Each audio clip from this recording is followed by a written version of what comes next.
Hello everybody, welcome to Marketing Analytics course. This is Dr. Shagata Chatterjee from Vijiso IIT Kharagpur who is taking this course, and this particular video is on recommendation engine and we are in week 7, and in this particular video we will actually discuss about one particular example of recommendation engine, again with movie rating data. So, like the previous one, we will again set working directory to source file location, put my recommender library. The data in this case is inbuilt called movie lens. So, data is equal to movie lens, and the movie lens data has basically again the various movies, their years and etc. and the genres. Remember, this is something that we have created in the last video, and movie lens is the matrix which is looks like this. So, this is something that is there in movie lens dataset already available with us. Now, I have in the previous video I have manually created and all of these things. So, here our focus is not to manually create, this is already there in the dataset. So, we will directly jump into the picture. So, what I am doing here is that the pre-processing fast. So, movie lens I am changing it to a sparse dataset. Sparse is a specific form of dataset. So, movie AS, that means it changes it to sparse dataset. It looks like this: the user, the item and the rating that you are getting, the user ID, the item ID and the rating ID. Okay. Now, I am changing user to numeric and item to numeric data. So, both are numeric, fair enough. Now, what is sparse rating? Sparse rating is a sparse matrix where I is equal to user ID, j is equal to item ID and x is equal to user rating. So, this is how I am creating a sparse matrix instead of a sparse data set, and all the rest of the things remain same.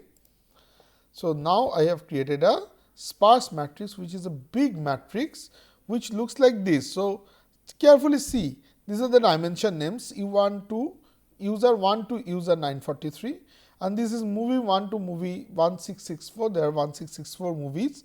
So, basically if you see 943 into 1664 will create 1569152, this many elements.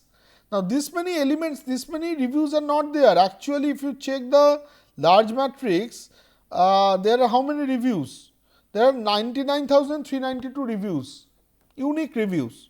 If you check this particular data set, each column is one unique review, each row is one unique review. So, there are 99,392 reviews, but I have 1569152, this much is the value. So, 1569152 minus 99,392 gives me, so most of the places are blank. Now, if I put zeros there and etc., that will create a huge matrix. That much matrix, a large matrix I might not need, because so all I would rather know that okay, this is a matrix. I can create those the same thing, the same information I can create like this, that this is a matrix which has, let us say, 10 lakh rows here, I do not know, and 15 lakh columns here, I do not know, and I will tell that in this 10 lakhs, 15 lakhs, there are only, let us say, 9,000 elements which are actually positive elements or valid elements, all other elements is 0. So, if I just tell you that there are 10 lakhs and 15 lakhs and there are 9,000 elements, for each element I am giving you I, j and value. That means the row number, column number and the value of that, then you can create this matrix. You can create, it will be very big, but you can create on your own. So, all the information that you need to create such a matrix is how many rows, how many columns, this number, and then how many elements and the element position and the element value. So, if you get that, the matrix is created. You do not have to create the matrix. So, that is what is here. In sparse matrix, it is giving you the I, the P, that means the integer this is, I think, the position, if I am not wrong. This is the cell number 1665, there are 1665 movies. So, the movies numbers I would say, and this is the dimension. Just 1 minute. Okay, so currently it is absolutely 0, everything is 0 and then I will populate it slowly. So, real ratings is equal to new real rating matrix, data is equal to sparse ratings.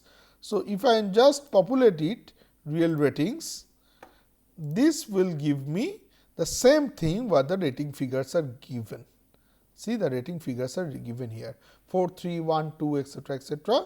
That is the rating figure that is given, and correspondingly the U1, U2, U3 and the character names, the dimension names are given, and the position will also be given. So, these are the positions, this 993 is the position and this is basically the corresponding values of at that position. So, that has been given to you in this sparse matrix. Now, based on this sparse matrix, what I am getting, basically I am getting something like this, where there are, these are my users and these are my movies and these are my ratings. So, now from there I can create a similarity matrix, either user or rating rate or item. So, here I am creating a similarity ratings method is equal to cosine and which is equal to user. So, I am taking each users at a time and creating a similarity matrix. So, if I just run this, the similarity of users, first 25 I have taken, this is the similarity of the first 25 users corresponding matrix. So, this looks a little bit bad, let us do it for first 10 or first 10 and you will be able to understand this.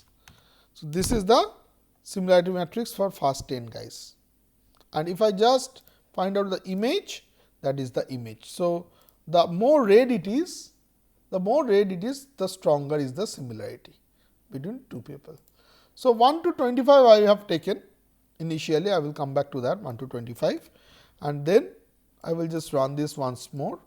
So, image of similarity comes up to be this. You see there are certain guys which are absolutely 0, the red ones are very similar and there are some small less red ones which are in between. So, something like that is there. Now, I will find out with this similarity matrix how I can create a user based collaborative filtering. So, E is the evaluation, where I am saying the evaluation parameter is the split method with training data 80%, testing data 20% and given is equal to -5. So, I run that and then the recommended model is UBCF, that means user based collaborative filtering, and the parameter is normalized towards the center. So, it is a center normalization, method is cosine and nearest neighbor is 25. So, take top first 25 similarity. So, if I just run that and based on that if I mark the predictions, I get these are my predictions for the first 5 M1, M2, M3, M4, M5. These are my corresponding user 1 to user 25, the predictions are giving. Now, based on that I will estimate the RMSE of this particular model. So, the RMSE of this particular model is, see it is a training testing model. So, 80% data has been taken, rest of the 20% we are checking that whatever recommendations I am giving and whatever this guy has actually seen are same or not. So, to do that I am creating the prediction here based on the same UBCF, same model that I have created, and then I am calculating the RMSE, which is the calculating the prediction accuracy. The RMSE is coming 1.02. So, I have used UBCF, the same thing I will use by item based IBCF, and then I will see that what is the RMSE score. So, whatever was there before UBCF I have changed it to IBCF, that is all, and K is equal to 350 means nearest 350 movies you will be taken into account.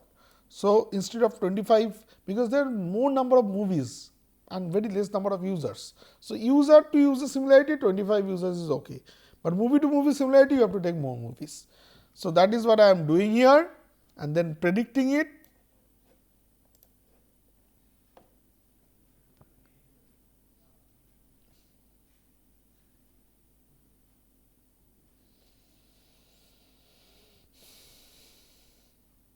So, it will take some time to do a 350 by 350.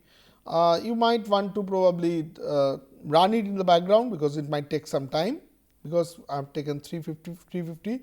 Rather I will stop it probably. Let us do it for 35, then we can actually see the result. So, 35 by 35. So, it has to be actually 350, it has to be big, but I am doing it because the time otherwise will be very high. So, 35, let us check the result.